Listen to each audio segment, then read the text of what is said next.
Magandang umaga po sa bawat isa. Salamat sa Diyos sapagkat magkakasama tayo ngayon pong araw na ito, ngayong linggong ito, January 19, 2025. Salamat sa bawat isa na binigyan ng pagpapauna ang pananambahan sa atin pong Diyos. Salamat din sa patuloy na kalayaan at kalakasan na pinagkakaloob sa atin ng Panginoon kung kaya tayo po sa umagang ito ay may dahilan para patuloy na pag-aralan, patuloy po na alamin ang mga instructions ng Panginoon, lalo na sa pagsisimula ng atin pong bagong taon. Kaya sa umagang ito, atin na pong buksan ang atin pong mga Bibles sa John chapter 10 verses 1 to 5. John chapter 10 verses 1 to 5, pakinggan niyo po at aking babasahin. I tell you the truth, the man who does not enter the sheep pen by the gate, but climbs in by some other way, is a thief and a robber. The man who enters by the gate is the shepherd of his sheep. The watchman opens the gate for him, and the sheep listen to his voice. He calls his own sheep by name and leads them out. When he has brought out all his own, he goes on ahead of them, and his sheep follow him because they know his voice. But they will never follow a stranger. In fact, they will run away from him because they do not recognize a stranger's voice. Pagpalain po ng Panginoon ang pagkabasa ng kanyang salita. Muli po tayong manalangin.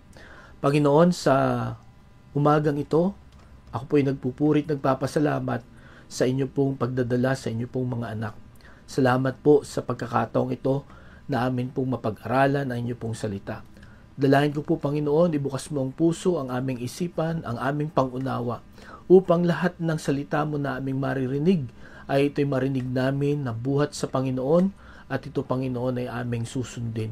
Pakita namin ang kahalagahan nito at wag naming baliwalain, wag naming kalimutan ang mga salita mo na maririnig namin ngayon pong umaga. Kaya samahan mo na kami sa aming pag-aaral. Ito ang aming dalangin sa pangalan ni Jesus. Amen. Sa May 12, 2025 po ay magkakaroon po tayo ng tinatawag na midterm election. Magkakaroon po tayo ng national and local election. Mag-i-elect po tayo ng mga senador, congressman, governor, board members, mayors, and councilors. At ayon nga po sa Inquirer, ay meron daw po tayong 18,208 na ihahalal ngayon pong May 12, 2025. 12 na senador, 254 na mga district representatives or congressman, at 17,942 na mga governors, board members, mayors, at saka mga councilors. Napakarami. At ang dahilan kung bakit natin ihahalal ang mga kandidatong ito ay para pamunuan ang atin pong bansa. At tayo po'y umaasa na mas magiging maayos ang takbo, magkakaroon ng kapayapaan, malalabanan ang korupsyon, maiaahon tayo sa kahirapan, sa atin pong pagboto sa mga kandidatong ito. At yun din naman ang kanilang mga pangako, sa kanilang mga kampanya, kanya-kanyang gimmick, kanya-kanyang pagandahan ng plataforma. Nakakalungkot nga lamang, yung ilan nating mga kababayan ay nadadala sa suhol, yung iba ay nadadala sa popularity. Kaya nga every time na matatapos ang eleksyon at itong mga ibinoto ay nagsimula ng mamuno, ay naandun po ang atin po mga frustration. Sa iilan lang naman, hindi naman lahat po ng mga namumuno sa atin. Pero ngayong umaga, mga kapatid, ang nais ko pong makita natin, bagamat kailangan po nating bumoto para po pamunuan, pangunahan ang atin pong bansa, ay hindi po nakasalalay sa kanila, sa mga magagaling na mga leaders na ito, mga matatalino, magagandang plataforma. Hindi po nakasalalay sa kanila ang katahimikan, ang kaayusan at kaunlaran ng isang bansa. Yan po ay nakasalalay sa atin pong Panginoon. Ang sabi nga po ni Haring David sa Psalm 118, 8 and 9, "It is better to take refuge in the Lord than to trust in man. It is better to take refuge in the Lord than to trust in princes." Mas maigi, mas mabuti na ang pagtiwalaan natin sa lahat po ng aspeto ng buhay natin, lahat ng kaayusan ng ating pong bansa, ang ating pong pagtiwalaan ay ang ating Panginoon. Ito po mga leaders natin ngayon ay mga instruments lang. Kung sa kanila natin ibibigay yung ating 100% trust po, ayon po sa talatang ito, tayo po ay mabibigo. Pero kung sa Panginoon, magkakaroon po tayo ng katagumpayan. Since 19 days old pa lang po ang 2025, meron pa po tayong pagkakataon sa oras na ito na piliin ang totoong leader, no? Or ang totoong tagapanguna sa atin pong buhay na tutulong sa atin, gagabay sa atin, mangunguna sa atin sa pagharap sa bawat pagsubok, sa bawat hamon na makakasalamuha natin ngayong taong ito. Leader na magtatayo sa atin kung tayo po ay madapa, no? Magtatama sa atin kung tayo ay magkamali, at magbibigay ng kaaliwan sa atin kung tayo po ay nagdadalamhati. At yan po ay ang ating Panginoon. Ngayon pong buwan na ito ng January, ang atin pong pinag-uusapan at nais matutunan ay ang panalangin po ni Haring David. Ang sabi niya, "Teach me your way, Lord." At yan po ang nawa makita natin ngayon pong buwang ito. Yung paraan, yung daan ng ating pong Panginoon. Nakita po natin nung first Sunday, ang dapat po nating mga ipanalangin. Ano po? Para magkaroon tayo ng mabuting 2025. And then last week, nakita rin po natin ano ang magiging tugon natin. Ano? Pagka humarap tayo sa panibagong yugto or new chapter of our lives. Ngayon pong umaga, nais ko pong pag-aralan natin based po dito sa atin pong mga talata na binasa. Ang pamagat po ng atin pong mensahe, follow the true shepherd. Follow the true shepherd, no? Atin daw pong sundin ang tunay na pastol, ang tunay na tagapanguna natin. Dahil sa hindi po natin alam, ano po, ang hinaharap o ang kinabukasan. In fact, yung sunod na minuto or sunod na oras or araw, hindi po natin alam kung ano ang mangyayari. Napakahalaga po ng magiging tagapanguna natin, napakahalaga po ng dapat nating sundan ngayon pong taong ito. At yun po ay walang iba kundi ang atin pong Panginoon. Sa mundong ito, sa buhay na ito, wala pong kasiguruhan. Ano po?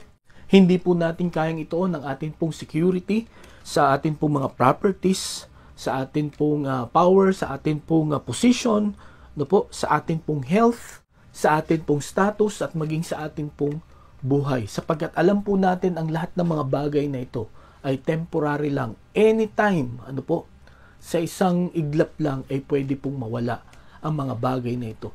Marahil ay napapanood nyo pa rin ang nangyayari sa California, no? Sa panahon na ito, yung wildfire, ano po, na nangyayari. At kung mapapakinggan ninyo yung mga experiences, no? Yung mga dalamhati ng lahat ng mga nasunugan, no? Imagine yung iba, halos 50 years na silang nakatira, no? Ang dami nilang sinacrifice to build that house. Pero in a matter of minutes or hours, natupok lahat, no? Naging abo lahat ang mga bagay na yun, no? Ang sabi nga nung isa na narinig ko, it used to be a paradise, no? Parang paraiso ito dati, no? Pero ngayon, ito po ay nawala na.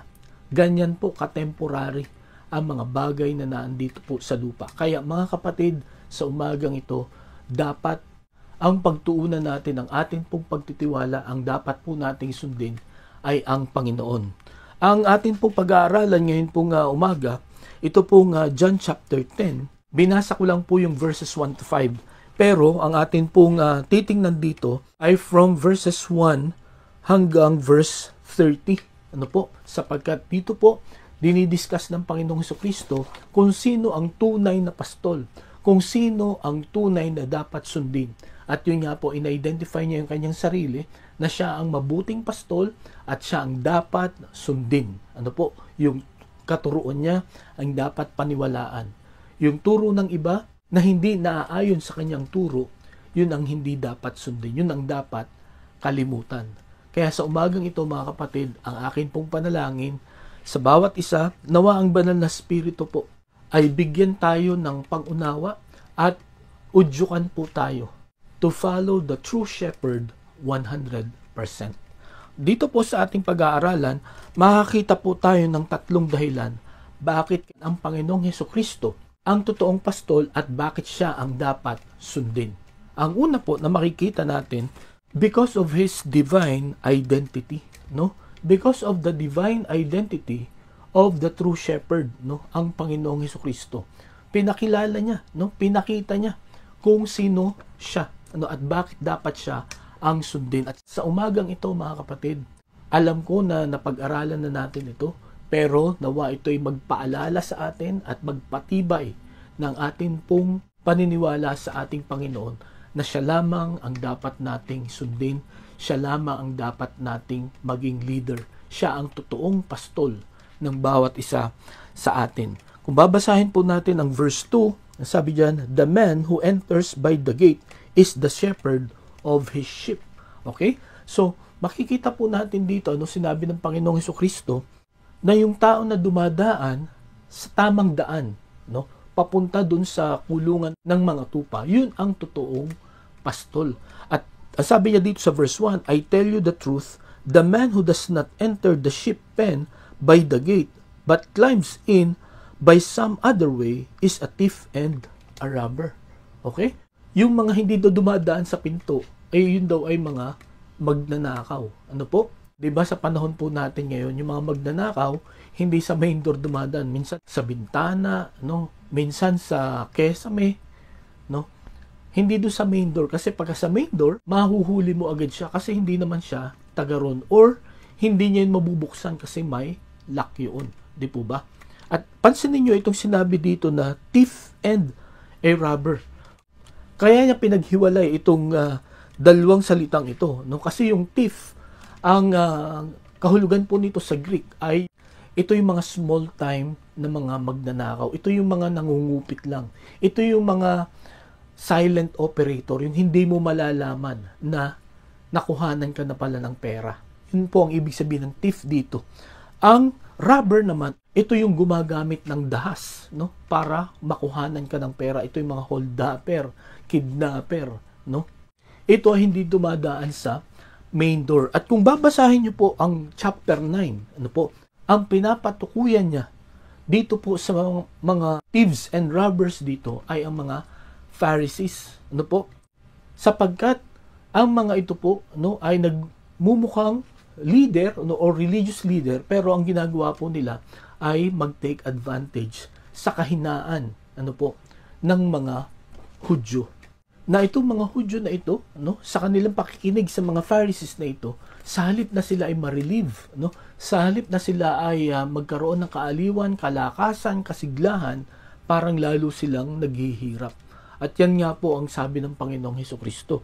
No, pagdating dito sa verse 10, ang sabi niya, the thief comes only to steal and kill and destroy. I have come that they may have life and have it to the full. So ito po ang gustong ipakita ng Panginoon, ano? Na itong mga nagpapanggap na mga leaders na ito, no? Itong mga religious leaders na ito, hindi sila dumadaan sa tamang paraan. Hindi sila nagtuturo ng tamang katuruan.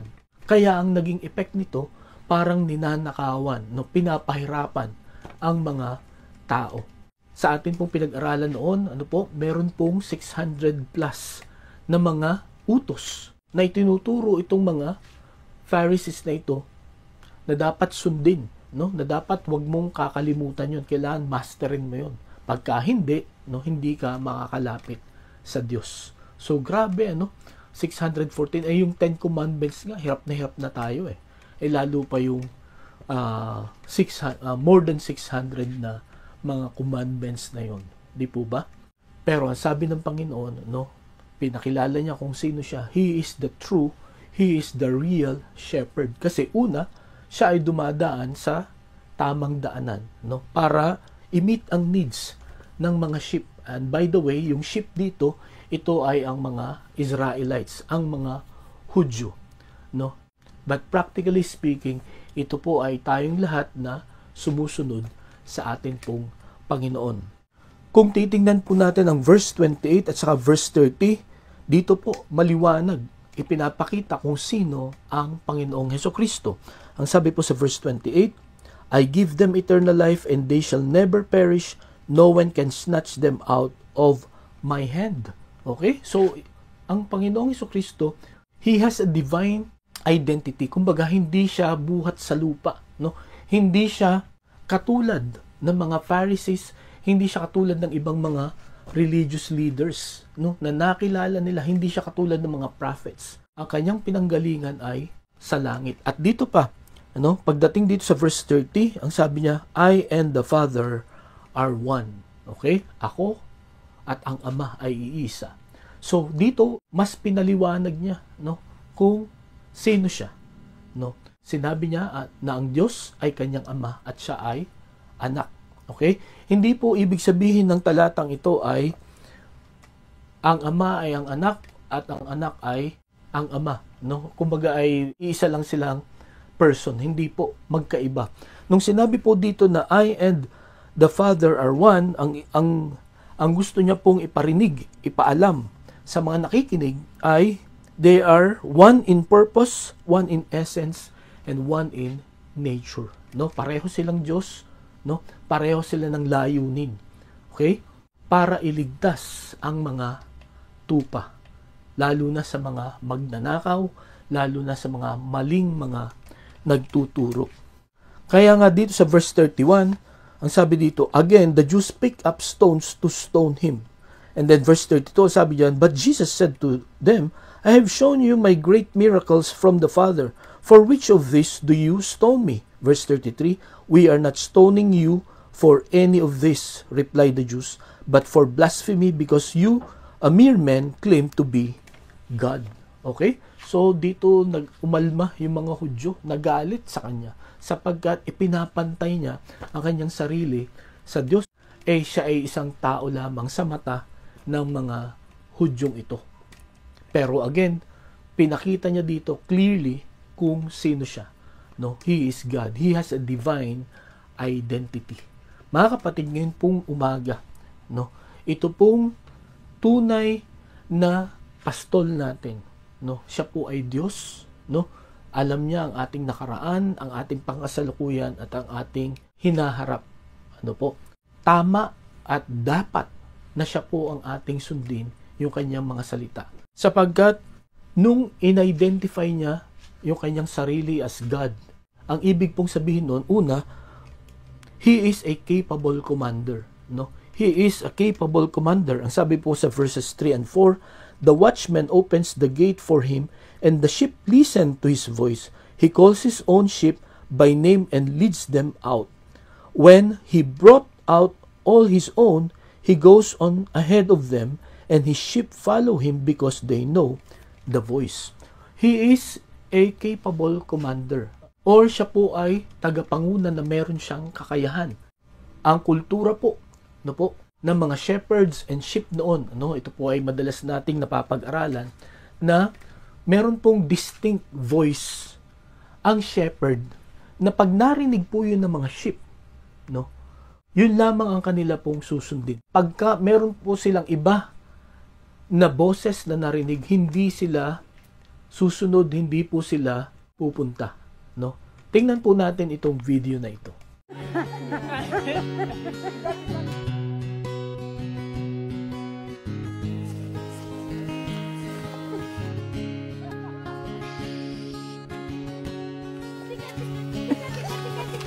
Louder!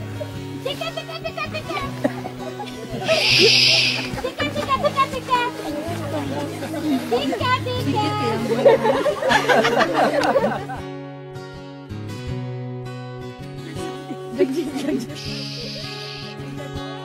Tika, tika, tika! Ayoko!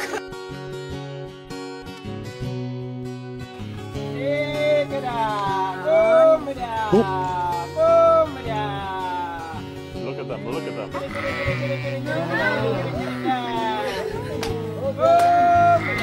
Isn't that amazing? They are coming.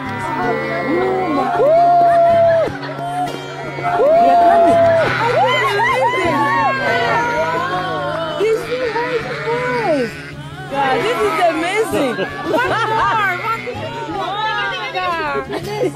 Was that cool or what? You will never have the same again.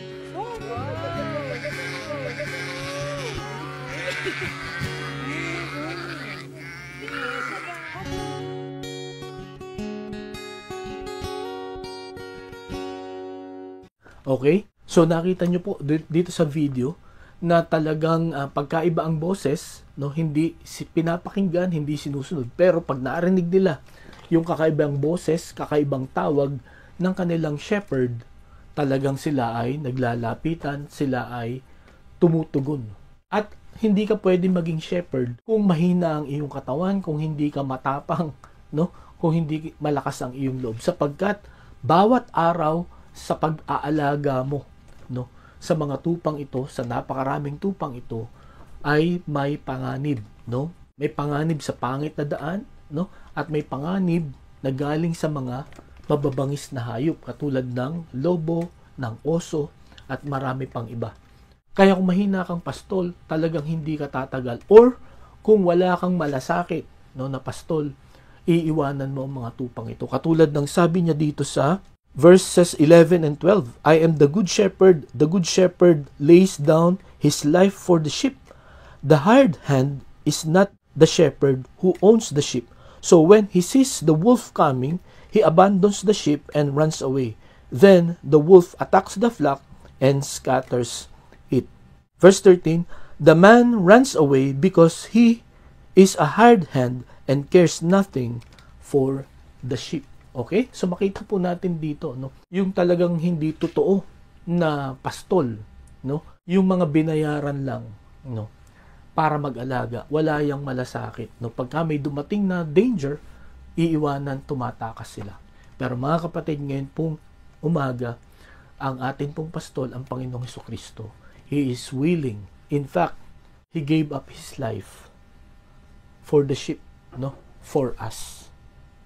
Kumbaga, kaya niyang ibigay ang lahat, no, para protektahan lang tayo. That's why we need to follow Him, because He is the true shepherd, no? And He is the true shepherd because of His divine identity. And because He has a divine identity, He is a capable commander or leader. Mga kapatid, sino ang leader natin? Sino ang nangunguna? Sino ang ating sinusunod sa buhay na ito? Ngayong 2025, napakahalaga na i-establish po natin ngayong umagang ito, who is our shepherd? Magandang i-establish natin na ang Panginoong Hesukristo ang ating susundin because He is capable commander. Second, He is constant companion. Ang sabi sa Psalm 23 verse 4, ito po ay karanasan ni Haring David, no, bilang pastol. Ito ang karanasan na sa Panginoon. Ano? Ang sabi niya, even though I walk through the valley of the shadow of death, I will fear no evil, for you are with me, your rod and your staff, they comfort me. No? He is our constant companion. Hindi lamang sa magagandang daan, no? Hindi lamang sa mga mabeberdeng damuhan. At sa panahon po natin ngayon, hindi lamang sa panahon na tayo ay walang karamdaman, walang problema, no?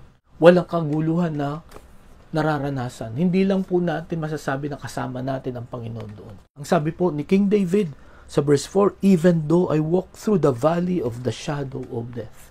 Kahit na ako'y nasa bingit ng kamatayan, kahit na napakadelikado, no, ng sitwasyon, napakahirap ng sitwasyon, kahit na maraming problema, kahit na maraming pagsubok na tayo ay dinadaanan, ang sabi diyan, I will fear no evil, for you are with me. No? Hindi ako matatakot, no? Hindi ako panghihinaan ng loob sapagkat kasama kita. The Lord is our constant companion, no? Ang sabi po dito sa verse 27 ng John chapter 10, my sheep listen to my voice, I know them and they follow me. Okay?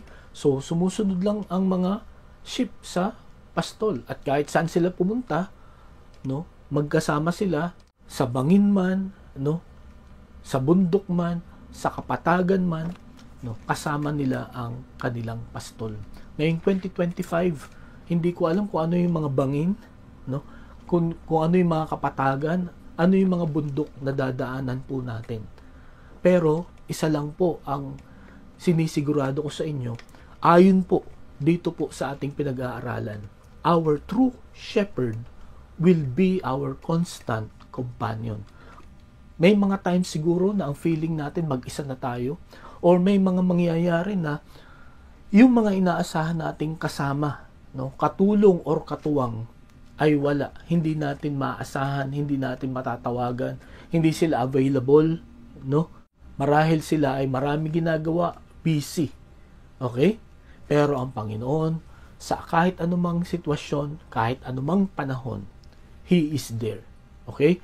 Many times hindi natin siya nararamdaman, no? Many times parang hindi natin siya naririnig. Pero mga kapatid, tandaan po natin, maramdaman man natin siya o hindi, siya po ay naandyan. Bakit po? Sapagkat yan ang pangako niya sa bawat isa sa atin, that He will always be with us. So, yan po ang dahilan kung bakit ipinakilala ng Panginoon yung kanyang divine identity. To show us, no?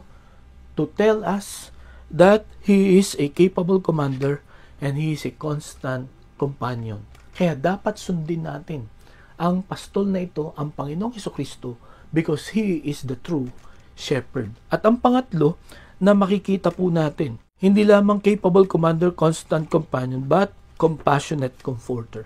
No? He is a compassionate comforter. Siya po ay mahabagin na mang-aaliw, no? Or nagpapalakas ng loob sa atin, no? Kumbaga yung kanyang pagkaawa sa atin ay hindi yung panandalian lamang or pilit lang, no? Kundi ito ay dala ng kanyang nakita, no? At because of His character, no? Sa Matthew chapter 9 verse 36, ito po ay very familiar na talata, pero dito po natin makikita na kung gaano ka-compassionate comforter ang atin pong Panginoon. Ang sabi diyan, when He saw the crowd, He had compassion on them because they were harassed and helpless like sheep without a shepherd. No? So dito po natin makikita kung gaano kadelikado kung ang buhay mo ay walang pastol, walang tagapanguna. Nakakaawa ka talaga, o nakakaawa po tayo pag wala tayong sinusundan. Kung tayo ay kung sino-sino lang ang ating sinusundan, or kung tayo po ay sumusunod lang sa agos ng panahon, no? Sa mata ng Panginoon, nakakaawa po tayo. Pero mga kapatid, sa ganitong kondisyon natin, sa ganitong sitwasyon natin, makakaasa po tayo na ang ating Panginoon, ang ating tunay na pastol, He will always comfort us compassionately. No? Yung talagang may malalim na pagmamalasakit na maiahon tayo. May malalim na concern na mapabuti po ang atin pong kalagayan. Kaya ngayong umagang ito, ano ba ang inyong kalagayan? Ano ba ang inyong mga pinagdadaanan? Marahil may mga mabibigat po tayong mga problema. Mga kapatid, we need to follow the true shepherd, no? Because He is our compassionate comforter, no? Sa Kanya po tayo tumawag. Alamin po natin kung ano ang Kanyang instruction sa atin. At yun po ang atin pong gawin, no? Sapagkat sa atin pong pagsunod sa Kanya pong utos, doon po tayo magkakaroon ng pag-asa. Doon po tayo magkakaroon ng kapayapaan. Doon po natin malalaman kung ano ang dapat po nating gawin. At doon din po natin malalaman kung paano tayo makakaiwas sa tiyak na kapahamakan. Ang una pong dahilan kung bakit dapat nating sundin ang true shepherd, because of His divine identity. And because of this divine identity, He is a capable commander, a constant companion, and a compassionate comforter. Hindi po ito kayang gawin ng pinakamatalino at pinakamagaling na leader sa mundong ito, no? Or no, kahit sino mang tao or kahit anumang bagay sa mundong ito, ang Panginoong Hesukristo lamang. Kaya ngayong umagang ito, kung meron kang ibang inaasahan, no? Meron kang ibang taong sinusundan, ang aking panalangin, ituon natin ang atin pong atensyon sa atin pong Panginoong Hesukristo, because He is our true shepherd. our true leader. So yun po ang una na makikita natin kung bakit siya ay tunay na pastol, no? Because of his divine identity. Second, because of his defined intentions, no? His defined intentions, yung kanyang ipinakita, pinaliwanag na layunin. Ba't siya nagpunta dito? Okay? So, kung titingnan natin itong verses 27 and 28, ang sabi dito, "My sheep listen to my voice, I know them, and they follow me. I give them eternal life, and they shall never perish. No one can snatch them out of my hand." So makita po natin dito, no, na yung kanyang mga tupa, alam nila yung boses niya, kilala niya itong mga tupang ito. No? Meron nga nagsabi na katulad ng mga aso, mga pusa, may mga pangalan tayo dyan. Di po ba? Meron po akong napanood na magkakapatid na singers, 4 sila, at meron silang 50 aso dun sa kanilang bahay na inaalagaan. At lahat yun ay may pangalan. At hindi sila nalilito, yung 4 na yun, hindi nalilito sa mga pangalan ng 50 aso na yun. Tanda nila. At ang nakakabilib, yung 50 aso na yun, alam nila yung kanilang mga pangalan. No? Pagka hindi yung pangalan nila ang tinawag, hindi sila lumalapit. No? At pagka yung pangalan nila, dun lang sila lumalapit. Ganun din po ang mga tupa. No? Sabi nila, lahat ng mga tupa, gaano man daw karamihan, ay may mga pangalan. No? Kaya ang ginagawa ng mga pastol, pagka hapon na at sila ay pupunta na sa kanilang kulungan, tinatawag niya isa-isa yun. Chine-check. Kung may sugat, kung may pilay, at kanyang ginagamot. Isa-isa. At sa umaga, bago sila umalis, isa-isa niya rin tinatawag yun para palabasin. Okay? At alam ng mga tupa yung boses ng kanilang pastol. At dito mga kapatid, pinakita ng Panginoon yung kanyang intention. Ano ang gusto ng Panginoon sa mga tupang ito? Ano ang gusto ng Panginoon sa atin? Bakit kailangan natin siyang sundin? Anong gusto ng Panginoon na maranasan natin pong lahat? Una, gusto ko pong makita dito sa verse 28, I give them eternal life. So, ang una, gusto niyang magkaroon tayong lahat ng salvation. Kaligtasan, mga kapatid. Tandaan po natin, hindi po natin makikita, makukuha ang kaligtasan sa ibang tao, sa ibang samahan, sa ibang gawain. Sa Panginoong Hesukristo lamang. Sapagkat sinabi niya dito, pinakita niya dito, I give them eternal life. Ako ang magbibigay sa kanila ng buhay na walang hanggan. Paano po tayo magkakaroon ng buhay na walang hanggan? Ang sabi niya dito, sa verse 27, My sheep listen to my voice. I know them and they follow me. When we listen to Jesus and follow Him, so yun po ang paraan. Kumbaga tayo po ay sumampalataya sa sinasabi ng Panginoong Hesukristo. Na pagka inamin natin na tayo makasalanan, hiningi natin ito ng tawad at ginawa nating tagapagligtas ang Panginoong Hesukristo. Kung ipapanalangin natin itong 3 bagay na ito sa Panginoon, ang sabi ng Panginoon, I will give them eternal life. Sapagkat yung paggawa po natin noon, yung pag-amin na tayo makasalanan, paghingi natin ng tawad, at gawing tagapagligtas ang Panginoong Hesukristo, yun po ang dapat nating gawin. Sapagkat pagpapakita po yun ng pagsuko sa atin pong Panginoong Hesukristo at pagsampalataya sa pwede niyang gawin sa atin pong buhay. Ang gusto ng Panginoon, magkaroon po tayo ng kaligtasan. Gusto po ng Panginoon na tayo ay manumbalik sa Diyos sapagkat tayo nga po ay parang mga tupa na walang pastol. At pagka walang pastol ang mga tupa, tayong lahat po ay magkakanya-kanya, tayo po ay maliligaw lahat ng landas. Yan po ang mababasa natin sa Isaiah chapter 53, verse 6. Ang sabi po dito, We all like sheep have gone astray, each of us have turned to his own way, and the Lord has laid on him the iniquity of us all. Tayo pong lahat ay nagkanya-kanya. At yun nga, sabi dito po sa Matthew chapter 9, bakit po naawa ang Panginoon sa mga tao? Sapagkat sila ay parang mga tupa na walang pastol. Mga kapatid, kung wala tayong pastol, tayo po ay ligaw. At kung hindi ang Panginoong Hesukristo ang ating pastol, ang ating sinusundan, ligaw po tayo, no? Kahit na gaano sa tingin natin ay katatag kung ano man yung ating pinapaniwalaan, kung ano man yung ating pinanghahawakan, kung hindi yan ang Panginoong Hesukristo, yan po ay mabubuwal, tayo po ay mabibigo. Pero kung ang Panginoon ang atin pong pastol, magkakaroon po tayo ng kaligtasan.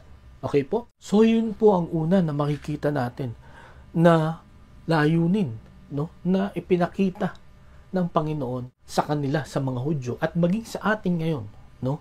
God wants us to be saved. God wants us to receive the eternal life. And that eternal life ay makukuha natin at ibibigay sa atin ng Panginoong Hesukristo. I hope ang bawat isa dito ay meron ng buhay na walang hanggan, buhat sa Panginoong Hesukristo. At kung merong isa o dalawa na wala pa, no, sa bawat isang nandito or sa mga nakikinig ngayon, no, yun lamang po ang tanging paraan. Let us surrender our lives to Jesus. No, aminin natin na tayo makasalanan, humingi po tayo ng tawad at tanggapin natin si Jesus bilang sariling tagapagligtas. Ang pangalawa na intention niya, hindi lamang to give us salvation, but to give us security. Okay? To secure our salvation. No, tandaan po natin mga kapatid, pag tinanggap mo ang Panginoon ng totoo sa iyong puso, no, sa iyong buhay, no, ito ay secured na hindi na ito mawawala. Ano? Ang sabi dito sa verse 28 and 29, I give them eternal life and they shall never perish. No one can snatch them out of my hand. My Father who has given them to me is greater than all. No one can snatch them out of my Father's hand. Okay? So, ito po madalas nating itinuturo ito lalo na sa atin po mga Bible studies, no? Lalo na sa mga bago na tumanggap sa Panginoon, na ang atin pong kaligtasan hindi po ito mawawala, no? Magkasalaman tayo po ay mananatiling ligtas. Kasi kung nawawala po ang atin pong kaligtasan every time na tayo po ay nagkakasala, una, ang dahilan ay hindi totoo, hindi ka sincere sa iyong panalangin. Pangalawa, kung nawawala ang iyong kaligtasan, mahina ang paghawak sa atin ng Panginoon. No, itong verses 28 and 29, no, ang ibig sabihin, mas makapangyarihan ang kasalanan kaysa sa paghawak ng Panginoon sa bawat isa sa atin. Imagine na nakahawak dito ay ang Diyos Anak at ang Diyos Ama. Di po ba? At ang sabi dito ng Panginoon, they shall never perish and no one, okay, no one can snatch them out of my hand, of my Father's hand. Ang Panginoon na nagsabi nun. Kung si Pedro or kung si Juan or si Pablo ang nagsabi nito, baka pwede pa tayong magduda, no, mag-alinlangan. Pero ang Panginoong Hesukristo na ang nagsabi, wala na pong makakaagaw sa atin sa kamay ng ating Panginoon. At ito po ang madalas na idugtong ko pagka pinag-uusapan po itong tinatawag nating eternal security or seguridad ng ating pong kaligtasan. Ang sabi po sa Ephesians chapter 1 verse 13, and you also were included in Christ when you heard the word of truth, the gospel of your salvation, having believed, you were marked in Him with a seal, the promised Holy Spirit. So, hawak ka ng Ama, hawak ka ng Anak, tapos sinelyuhan ka pa ng banal na Espiritu nung tinanggap mo si Jesus bilang sarili mong tagapagligtas. So, ang ibig sabihin, ang nagpoprotekta sa atin ay ang Trinity. Kaya mga kapatid, ngayon pong umaga, ito po ay napakaliwanag no, na layunin ng Panginoon. No? Ang Panginoon hindi siya bigay-bawi. No? Pero sana mga kapatid, ito po ay magdulot sa atin na tayo ay magpakumbaba, magpasalamat sa ating Panginoon at ayusin natin ang ating pong buhay. Sana ang katotohanan ito ay hindi mag-udyok sa atin na gumawa ng kasalanan. Total, tayo po ay ligtas na naman, no? Isa lang po ang dahilan kung ganyan po ang ating mindset, no? Kung ganyan po ang dating sa atin ng katotohanan ito. Ang ibig po sabihin, hindi tayo totoong ligtas. Kung ang isip natin, gagamitin natin ang security ito para gumawa ng kasalanan. Sapagkat ang sabi sa 2 Corinthians chapter 5 verse 17, ang sino mang nakipag-isa kay Kristo ay bago na. Ang ibig pong sabihin, nagbabago ang kanyang buhay, no? At yun po ang pinakamaliwanag na bunga o resulta o pruweba na ang isang tao ay totoo na tumanggap kay Jesus, no? Yung nagbabago ang kanyang buhay. Hindi yung pasama siya ng pasama, kundi nagiging maayos ang kanyang pananalita, ang takbo ng kanyang isip, maging ang kanyang mga ginagawa ay nagiging maayos. Sapagkat yun ang gagawin ng Panginoon sa bawat isa sa atin. Mga kapatid, ngayong umaga, ang intensyon ng Panginoon, hindi lamang bigyan ka ng kaligtasan, but to give us security. At pagka ang kaligtasan natin ay secured, di po ba mas malaya tayo? Mas payapa tayo na maglingkod sa ating Panginoon, mas sumunod sa Panginoon. At kung sakaling magkamali tayo, no, ang pangako ng Panginoon, humingi tayo ng tawad sa Kanya at tayo ay Kanyang papatawarin. At sa biyaya ng Panginoon, sikapin po natin na mapagtagumpayan ang mga kasalanan iyon. Ano po, tandaan natin dito sa lupa, hindi po natin marireach yung perfection, no? Sapagkat tayo po ay naiimpluwensyahan ng mga maraming masasamang bagay. The only time we will reach perfection ay pag dumating na ang Panginoon at kinuha na tayo, or pag tayo po ay pumunta na sa langit na bayan. But, ang sabi ng Panginoon, your goal should be to be perfect like the Lord. At magagawa po natin yan sa biyaya, no, sa lakas na ibibigay po sa atin ng ating pong Panginoon. So, yun ang pangalawa sa defined intention ng Panginoon, no? Kung bakit dapat natin siyang sundin, no? Bilang tunay na pastol. He wants to give us salvation, security, and ang pangatlo, sufficiency, no? Gusto niya na magkaroon tayo ng kasapatan, no? Maging sapat po sa lahat ng pangangailangan po natin, ipagkaloob ng Panginoon lahat ng atin pong kakailanganin sa mundong ito. Ang sabi po niya dito sa John chapter 10 verse 10, sa second part, I have come that they may have life and have it to the full. Okay? Pumunta dito ang Panginoon, no? Para tayo ay magkaroon ng buhay, no? Yung totoong buhay, at ma-maximize po natin, no? Lahat ng potential natin, lahat ng kalooban ng Diyos sa buhay natin ay atin pong magawa. Okay? At pagka nangyari po yun, then we will be sufficient. Tayo po ay magiging sapat. At ang sabi nga po ni Haring David sa Psalm 23 verse 1, the Lord is my shepherd, I shall not be in want. Okay? Ang ibig sabihin, no, wala na akong kakailanganin pa kasi ang Panginoon, ang aking pastol, ang Panginoon ang tagapanguna ko. No? He will provide all my needs. Okay? He will help me in all my struggles. No? He will strengthen me when I am weak. Kaya tayo pinapasunod sa Panginoon in particular because He is our true shepherd. Sapagkat when He is our true shepherd and we followed Him, ang sabi po dito, we will be sufficient. No? Mararanasan natin yung sufficiency na ipagkakaloob ng atin pong Panginoon. Sa mundong ito, napakarami nating pangailangan. Lalo na pag manonood kayo ng TV, no? Pagka nanood kayo ng mga commercials, talagang kukumbinsihin kayo na wala kayo nung produktong yun at kailangan yung bilhin yung produktong yun. Kaya ang magiging effect sa atin, magiging dating sa atin, kailangan kong bumili. Kung wala kang pambili, talagang maiisip mo na kawawa ka. Lalo na kung yung kapitbahay mo, kamag-anak mo, or ibang mga kakilala mo, ay meron nun. Ikaw lang ang wala. No? Sa Facebook, yung iba, kung bakit naiinis tumingin sa Facebook, or kung bakit hindi na sila nag-Facebook, kasi naiinggit lang sila, naiinis lang sila pag nagpo-post yung kanilang mga kakilala ng kanilang mga accomplishments, no? Yung mga narating nila, or yung kanilang mga nabili na mga gadgets or mga gamit, no? Pero mga kapatid, ngayon pong umaga, nais ko pong ipaalam sa atin, when the Lord is our shepherd, when we follow Him, ano, He will provide what we need. Kung lagi po tayong nakatingin sa atin pong Panginoon, ituturo at gagabayan tayo ng Panginoon kung ano lang yung kailangan at kung ano yung mga hindi mo kailangan. Bibigyan kanya ng karunungan. At mga kapatid, nawa magkaroon po tayo ng oras, no, para tingnan bawas sa bahay natin ano ba talaga yung dapat nating kailangan, no?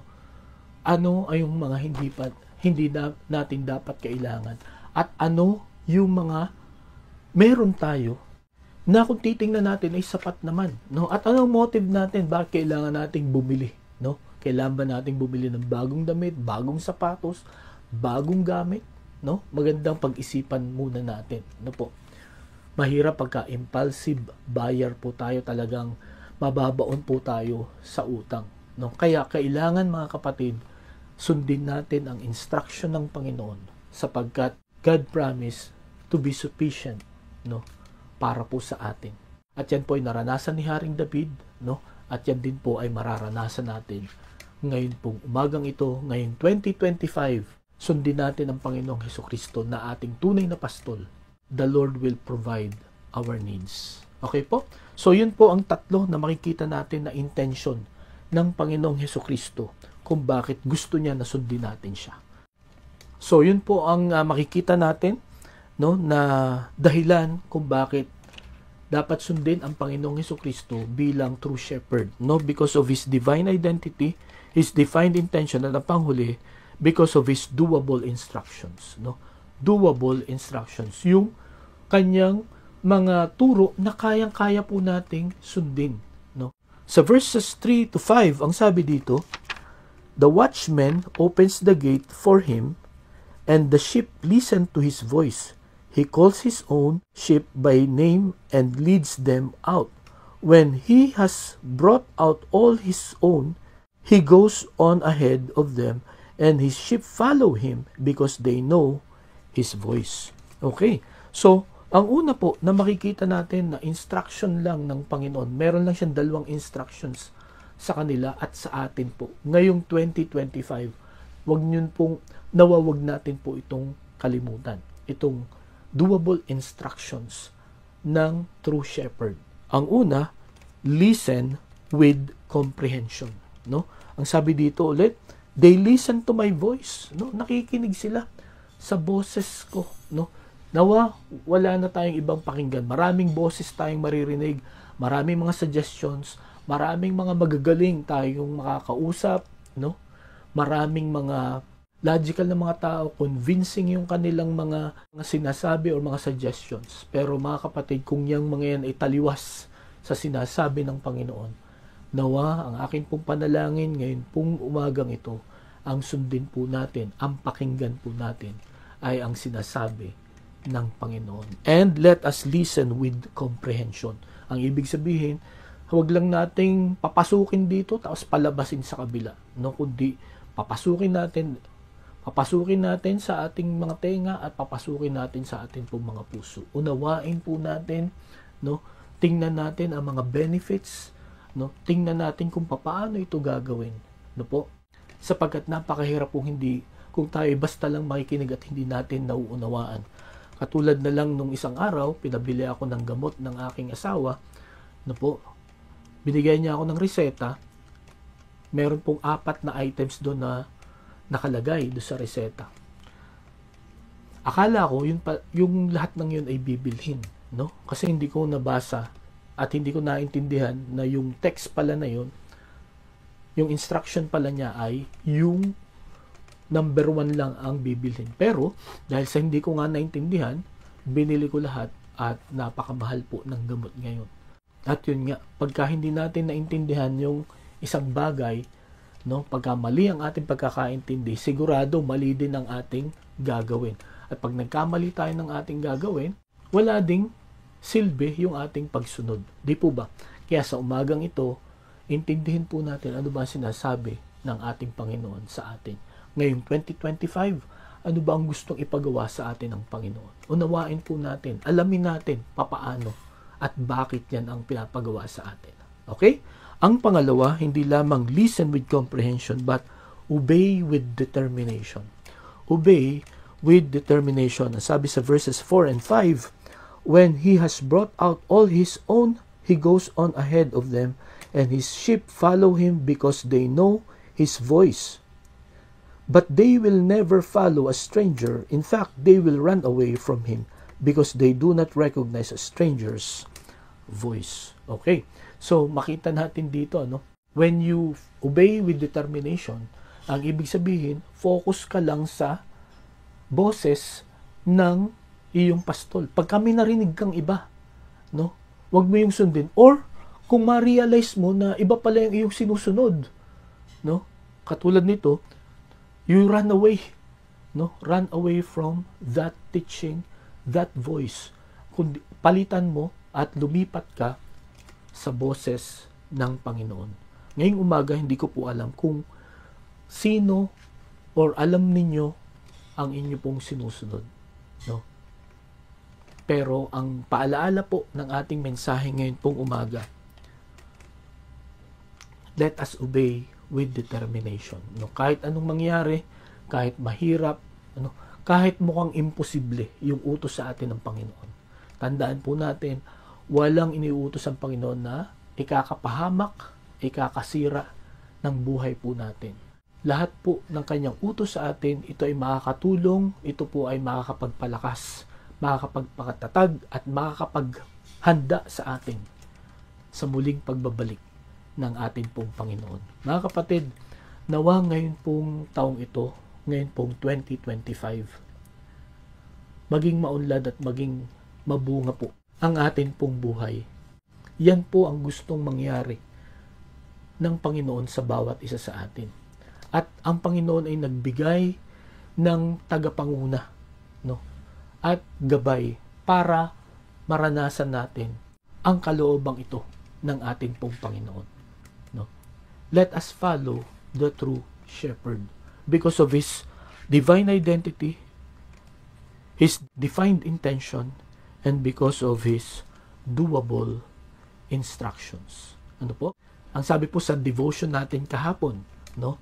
Kung ito po ay inyong nabasa, ang sabi po sa Psalm 119:5 and 6, "Oh, that my ways were steadfast in obeying your decrees, then I would not be put to shame when I consider all your commands."